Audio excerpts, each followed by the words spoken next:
ఆ భూ కబ్జాలు చేశారని మేము ప్రూవ్ చేయడం కాదు, మీరే ప్రూవ్ చేసుకోవాల్సిన అవసరం ఉంటుంది. ఎవరైనా సరే ప్రైవేటు భూములు జోలుకొచ్చినా, ప్రభుత్వ భూములు జోలుకొచ్చినా, ఎవరైతే ఈ కబ్జాదారులు ఉన్నారో, ల్యాండ్ గ్రాబర్స్ ఉన్నారో వాళ్ళందరికీ హెచ్చరిక చేస్తున్నాం. ఈ సెషన్లో అనేది బిల్లు వస్తుంది, చట్టం అవుతుంది. గడిచిన 5 సంవత్సరాల్లో జరిగిన పనులు మీరు ఒక్కసారి ఆలోచిస్తే అధ్యక్ష, ఎవరు పిటిషన్ ఇచ్చినా నాది 22A కింద రాసేశారు, నా భూమి వేరేవాడు కబ్జా చేశాడు, నా భూమి పెంచండి అనే పరిస్థితికి వచ్చారు. ఒక ఫార్ స్కెన్ తయారు చేశారు, డ్రోన్ సర్వే అన్నారు, బౌండరీసే మార్చేశారు. ఇంకో పక్కన మీరు చూస్తే భూములు కూడా నాకు వచ్చే పిటిషన్లని అనలైజ్ చేస్తే 160% ల్యాండ్ డిస్ప్యూట్స్ వచ్చాయి. ఎక్కడికక్కడ భయంకరమైన వాతావరణం క్రియేట్ చేశారు.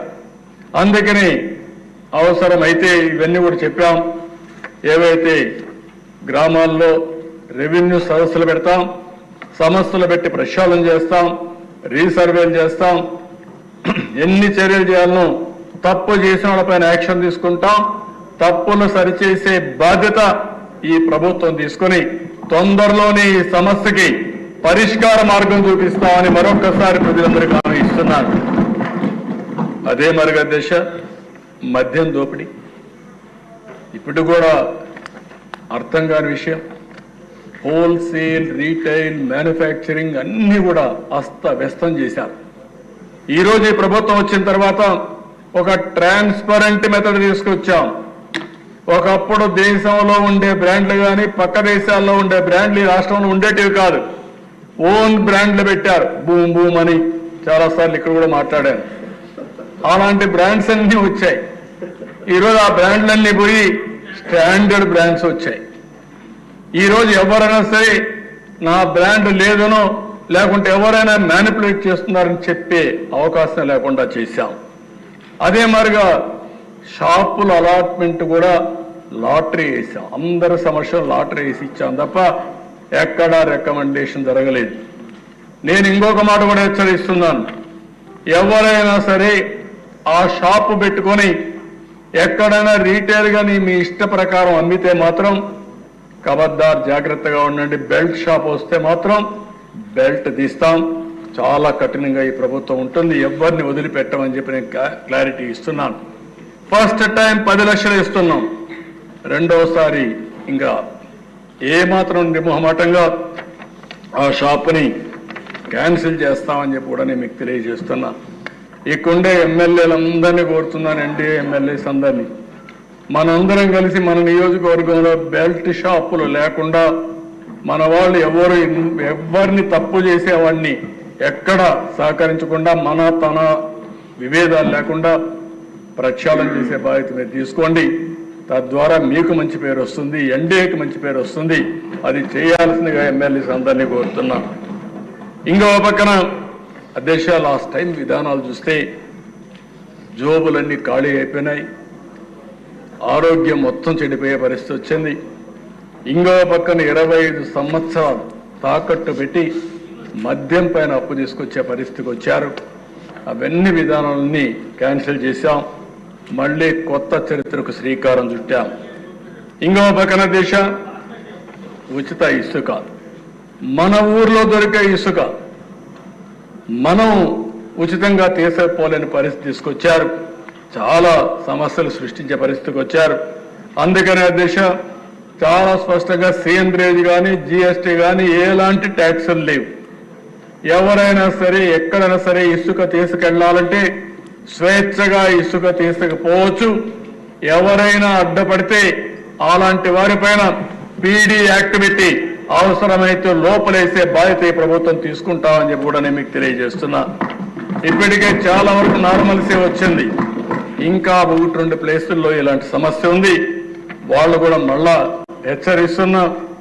ప్రభుత్వం చాలా స్పష్టంగా ఉన్నాం, చాలా క్లియర్గా ఉన్నాం. ఎట్టి పరిస్థితుల్లో ఉచిత ఇసుక ట్రూ స్పిరిట్తో అమలు చేయాల్సిన అవసరం ఉంది. దానికి అందరూ సహకరించాల్సిందిగా మరొకసారి కోరుతున్నాను. అన్ని జీవోలు ఆన్లైన్లో పెట్టాం. 5 సంవత్సరాలు చీకటి జీవోలు రహస్య జీవోలు అవన్నీ పోయినాయి. అన్ని జీవోలు కూడా ఆన్లైన్లో పెట్టే పరిస్థితికి వచ్చాం. ఇంకో పక్కన దిశ ఈరోజు టెక్నాలజీని అందిపుచ్చుకుని వాట్సాప్ గవర్నెన్స్లో ముందుకు వచ్చాం. ఈరోజు మీరు ఒకసారి చూస్తే దగ్గర చాలా సేవలన్నీ కూడా వాట్సాప్లో ఇచ్చే పరిస్థితి వస్తుంది.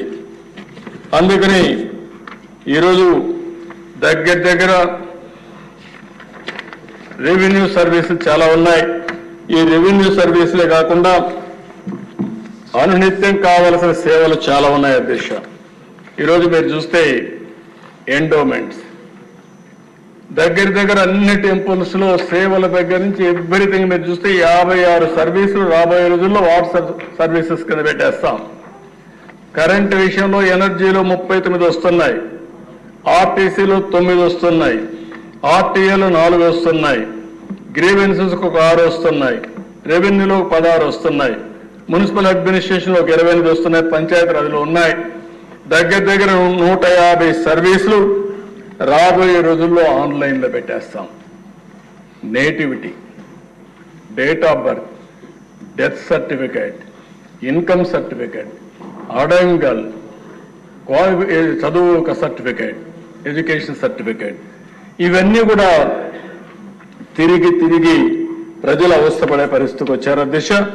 అవన్నీ కూడా ఒకటి హామీ ఇస్తున్నాం, తొందరలోనే అవన్నీ కూడా ఆన్లైన్లో పెట్టి ఎక్కడా ఇబ్బంది లేకుండా ముందుకు పోతాం.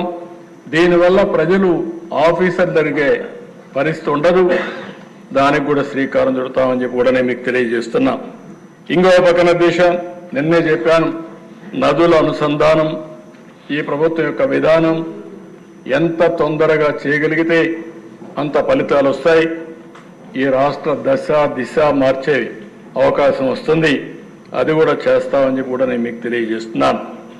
అధ్యక్ష, ప్రతి క్షణం ఈ 3 విషయాల్లో సంక్షేమ కార్యక్రమాలు ఏం చెప్పాం, ఇంకా ఎక్కువ ఏ విధంగా చేయగలుగుతాం, అభివృద్ధి ఇంకా తొందరగా ఏ విధంగా చేయగలుగుతాం, ఆదాయాన్ని ఏ విధంగా పెంచుతాం, సుపరిపాలన గుడ్ గవర్నెన్స్కి నాంది పలుకుతూనే పారదర్శకతో పరిపాలన ఎట్టివ్వగలుగుతాం ఆలోచిస్తున్నాం. టెక్నాలజీ పూర్తిగా అనుసంధానం చేస్తాం, డీప్ టెక్తో ముందుకు పోతాం. ఉదాహరణకు మొన్న డ్రోన్స్ కాన్ఫరెన్స్ పెట్టాం, 5 అవార్డ్స్ వచ్చాయి. ఏవైతే గిన్నిస్ అవార్డ్స్ 5 వచ్చాయి. అదే మరి అనేక ఫీల్డ్లో యూస్ కేసెస్ కూడా ఉన్నాయి. అందుకని డ్రోన్స్ కోసం ఒక డ్రోన్ సిటీ ఒకటి పెట్టి అక్కడే మ్యానుఫ్యాక్చరింగ్, డ్రోన్ పైలట్స్ ట్రైనింగ్, అదే సమయంలో సర్టిఫికేషన్ కూడా ఇచ్చి పెద్ద ఎత్తున దేశానికి కేంద్రంగా ఓరవకల్ డ్రోన్ సిటీగా తయారు చేయబోతున్నాం అని చెప్పి కూడా నేను మీకు తెలియజేస్తున్నాను. ఇదే కాకుండా సీసీటీవీ కెమెరాలకు ఎక్కువ ఇస్తున్నాం, ఐఓటీస్కి వెళ్తున్నాం. నా ఉద్దేశం ఒకటే, లా అండ్ ఆర్డర్ కానీ, అభివృద్ధి కానీ, ప్రజలకు అవసరమైన సేవలు కానీ టెక్నాలజీ అనుసంధానం చేసుకుంటే చాలా ఫాస్ట్గా ముందుకు పోయే పరిస్థితి వస్తుంది. నేను అందుకే పదే చెప్తున్నాను, హార్డ్ వర్క్ చేయడం కాదు, స్మార్ట్ వర్క్ చేయాలి. ఒక సెల్ ఫోన్ ఉంటే ఏ పనిని చేసుకునే విధానానికి శ్రీకారం చుట్టే రోజులు వస్తాయి. దానికి మనం ముందుకు పోవాల్సిన అవసరం ఉందని చెప్పి కూడా నేను మీకు తెలియజేస్తున్నాను. అందుకనే దిశ ఇవన్నీ జరగాలన్నా కొంత టైం కావాలి. నేను ఒక ఆలోచన ఇస్తే ఆ ఆలోచన అమలు చేయాలన్నా అధికార యంత్రాంగం కానీ, ఆ ఆలోచనని స్వీకరించే ఆలోచన ప్రజలకు కూడా రావాల్సిన అవసరం ఉంది. అయితే నేను ఒకటే చెప్తున్నా, ఇది అసాధ్యమేం కాదు. అట్లని చెప్పి రాత్రి ఎన్ని అయిపోతాయని చెప్పలేం. కానీ సవాళ్ళు వస్తూ ఉంటాయి, సమస్యలు వస్తాయి, అధిగమిస్తాం, ముందుకెళ్తాం.